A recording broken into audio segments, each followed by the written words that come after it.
आज हम पढ़ेंगे भाषा, बोली और लिपि के बारे में। भाषा शब्द को संस्कृत की भाष धातु से लिया गया है, जिसका अर्थ है बोलना। अपने भावों और विचारों की अभिव्यक्ति के लिए जिन ध्वनि संकेतों को प्रयोग में लाया जाता है, उसे भाषा कहते हैं।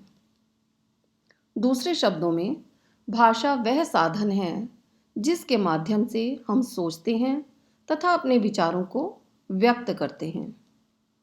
साधारण शब्दों में, जब हम अपने विचारों को लिखकर या बोलकर प्रकट करते हैं और दूसरों के विचारों को सुनकर या पढ़कर ग्रहण करते हैं, उसे भाषा कहते हैं। मनुष्य कभी शब्दों द्वारा, कभी सिर हिलाकर या संकेतों द्वारा भी अपने विचारों को अभिव्यक्त करता है, किंतु भाषा केवल उसी को कहा जाता है जो बोली जाती है या सुनी जाती है। यहाँ पर भी बोलने का अभिप्राय गूंगे मनुष्यों या पशु पक्षियों की बोली से नहीं है, बल्कि बोल सकने वाले मनुष्यों के अर्थ में लिया जाता है। ध्यान दें कि केवल मनुष्य ही भाषा का प्रयोग कर सकता है। भाषा केवल मानव मुख से ही उच्चारित होती है। भाषा के दो रूप हैं, लिखित भाषा और मौखिक भाषा। आइए जानते हैं लिखित भाषा के बारे में। जब हम दूर बैठे किसी व्यक्ति से अपनी बातें लिखकर व्यक्त करते हैं, तो उसे लिखित भाषा कहते हैं। यह भाषा का स्थायी रूप होता है और लिपि पर आधारित होता है। दूसरे शब्दों में, जब व्यक्ति किसी दूर बैठे व्यक्ति को पत्र द्वारा अथवा पुस्तकों एवं पत्र पत्रिकाओं में लेख द्वारा अपने विचार प्रकट करता है, तब उसे भाषा का लिखित रूप कहते हैं। भाषा का दूसरा रूप है मौखिक। आइए अब जानते हैं मौखिक भाषा के बारे में। जब हम अपने विचारों को बोलकर या सुनकर व्यक्त करते हैं, तो उसे मौखिक भाषा कहते हैं। मौखिक भाषा में मनुष्य अपने विचारों एवं मनोभावों को बोलकर प्रकट करते हैं। मौखिक भाषा का प्रयोग तभी होता है जब श्रोता सामने हो। दूसरे शब्दों में, आमने सामने बैठे व्यक्ति परस्पर बातचीत करते हैं अथवा कोई व्यक्ति भाषण आदि द्वारा अपने विचार प्रकट करता है, तो उसे भाषा का मौखिक रूप कहते हैं। भाषा के कुछ अन्य भेद भी होते हैं। पहला भेद है मातृभाषा, दूसरा राजभाषा, तीसरा राष्ट्रभाषा, चौथा संपर्क भाषा, पांचवा और अंतिम मानक भाषा। आइए जानते हैं मातृभाषा के बारे में। जिस भाषा को बालक बचपन में अपनी माँ से सीखता है, उसे मातृभाषा कहते हैं। हिंदू परिवार में जन्म लेने वाले बालक की मातृभाषा हिंदी होगी और पंजाबी परिवार में जन्म लेने वाले बालक की मातृभाषा पंजाबी होगी। आइए देखते हैं कि राजभाषा क्या है। किसी देश में सरकारी काम में जिस भाषा का प्रयोग होता है, उसे राजभाषा कहते हैं, अर्थात संविधान द्वारा स्वीकृत सरकारी कामकाज में प्रयोग की जाने वाली भाषा राजभाषा कहलाती है। हिंदी भारत की राजभाषा है। हिंदी को 14 सितंबर सन 1949 में अनुच्छेद 343 के अंतर्गत राजभाषा का दर्जा दिया गया। भारत बहुभाषी देश है, इसलिए यहाँ सुविधा के अनुसार राज्यों को अंग्रेजी तथा वहाँ की मातृभाषा में कार्य करने की अनुमति भी दी गई है। आइए देखें कि राष्ट्रभाषा किसे कहते हैं। देश में सबसे अधिक बोली जाने वाली भाषा को राष्ट्रभाषा कहा जाता है। कोई भी राष्ट्रभाषा अपने देश की संस्कृति और जन भावनाओं से गहराई तक जुड़ी होती है। भारत में अनेक भाषाएं बोली, पढ़ी, लिखी, सुनी जाती हैं। सब प्रदेशों की अपनी अलग भाषा है, पर हिंदी पूरे भारत में बोली जाती है। भारत में लगभग 40% यानी 70 करोड़ भारतीयों द्वारा हिंदी बोली जाती है। हिंदी संपर्क भाषा के रूप में लगभग पूरे देश में बोली व समझी जाती है। अतः संविधान के अनुसार हिंदी केवल भारत संघ की राजभाषा है। लोकप्रियता व भावनाओं के आधार पर हिंदी को भारत की राष्ट्रभाषा भी कहा जाता है। आइए देखें कि संपर्क भाषा किसे कहते हैं। संपर्क भाषा वह भाषा है जो अलग अलग भाषा बोलने वाले दो लोगों के बीच बातचीत में सहायक होती है। इसे सेतु भाषा भी कहा जाता है। भारत में हिंदी को संपर्क भाषा के रूप में प्रयोग किया जाता है। भारत एक बहुभाषी देश है जहां अनेक भाषाएं और बोलियां हैं। ऐसे में हिंदी ही एकमात्र ऐसी भाषा है जो अलग अलग भाषा बोलने वालों के बीच संवाद का साधन बनती है। इसका एक कारण इसकी सरलता है। इस कारण हिंदी भाषी राज्यों में इसका बोलचाल का सहज रूप बन गया है, जैसे मुंबईया हिंदी, असमिया हिंदी, बांग्ला हिंदी आदि। आइए देखें कि मानक भाषा किसे कहते हैं। मानक हिंदी हिंदी भाषा का ही मानक रूप होता है। इसे शिक्षा, कार्यालयी कामों में प्रयोग किया जाता है। भाषा का क्षेत्र काल और पात्र की दृष्टि से व्यापक होता है। सभी भाषाओं में विविध रूप को मानक कहते हैं।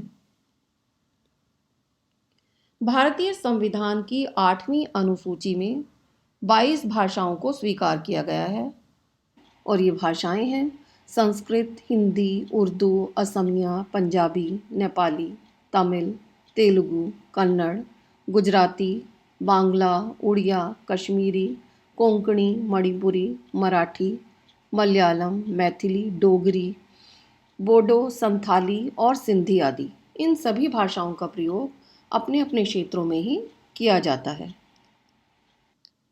अब देखते हैं कि भाषा और बोली में क्या अंतर है। भाषा का क्षेत्र बहुत बड़ा होता है और सीमित क्षेत्रों में बोली जाने वाली भाषा के रूप को बोली कहा जाता है, अर्थात स्थानीय व्यवहार में अल्प विकसित रूप में प्रयुक्त होने वाली भाषा बोली कहलाती है। बोली का कोई लिखित रूप नहीं होता। बोली का संबंध भाषा के मौखिक रूप से होता है। इसका प्रयोग सामान्य बोलचाल में ही किया जाता है। बोली को भाषा का प्रारंभिक रूप माना जाता है। बोली भाषा का स्थानीय रूप होती है। हर 10 किलोमीटर के बाद बोली बदल जाती है। भाषा व्याकरणिक नियमों में बंधी होती है, लेकिन बोली स्वतंत्र होती है। कोई भी बोली हो वह विकसित होकर भाषा का रूप ही लेती है। हिंदी को भी एक समय में बोली माना जाता था, क्योंकि इसका विकास खड़ी बोली से हुआ था। अलग अलग राज्यों में अलग अलग बोलियां बोली जाती हैं। जैसे पूर्वी उत्तर प्रदेश की बोली अवधी है, बिहार की भोजपुरी और मैथिली, हरियाणा में हरियाणवी और बांगड़ू, राजस्थान में राजस्थानी, मारवाड़ी और गुजरात में गुजराती बोली बोली जाती है। बोली को लिख नहीं सकते, इसलिए इसका साहित्य मौखिक होता है, लेकिन भाषा को लिखा जा सकता है, इसलिए इसका साहित्य लिखित होता है। जब कोई बोली विकसित होती है तो उसमें साहित्य रचना होने लगती है और वह बोली उपभाषा कहलाने लगती है, जैसे मैथिली, ब्रज, भोजपुरी, अवधी आदि। इसे इस प्रकार भी कहा जा सकता है कि भाषा के क्षेत्रीय रूप को बोली कहते हैं, किंतु जब किसी बोली में साहित्य रचा जाने लगता है तो वह उपभाषा कहलाने लगती है। हिंदी और उसके उपभाषा वर्ग। हिंदी को 5 उपभाषा वर्गों में बांटा गया है। पश्चिमी हिंदी, पूर्वी हिंदी, राजस्थानी हिंदी, बिहारी हिंदी तथा पहाड़ी हिंदी।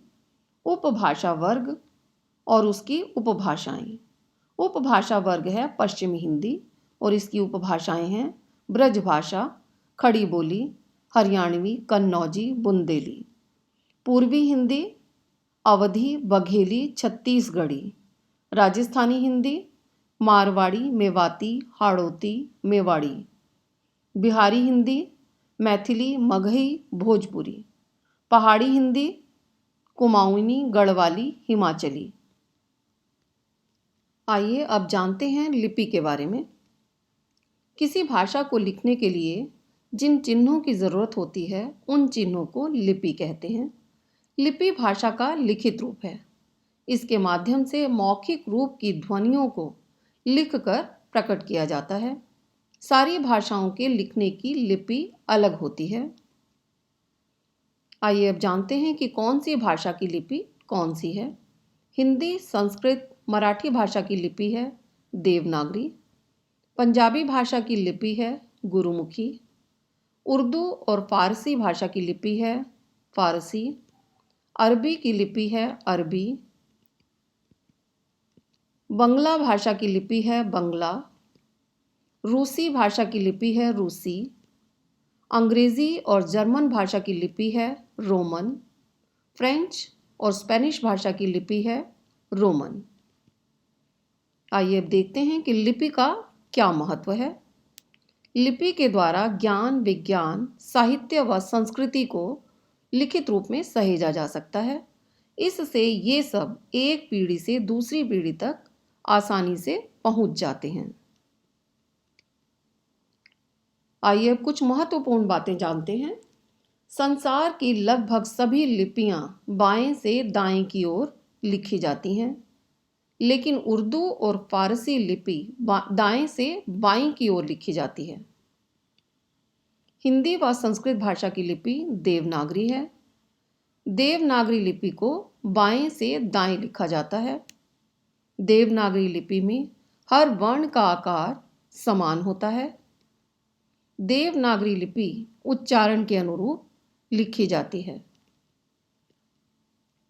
विचारों के आदान प्रदान के लिए हम जिस साधन का प्रयोग करते हैं उसे भाषा कहते हैं। भाषा सार्थक व स्पष्ट ध्वनियों से बनती है। माता, पिता व परिवार से सीखी जाने वाली भाषा को मातृभाषा कहा जाता है।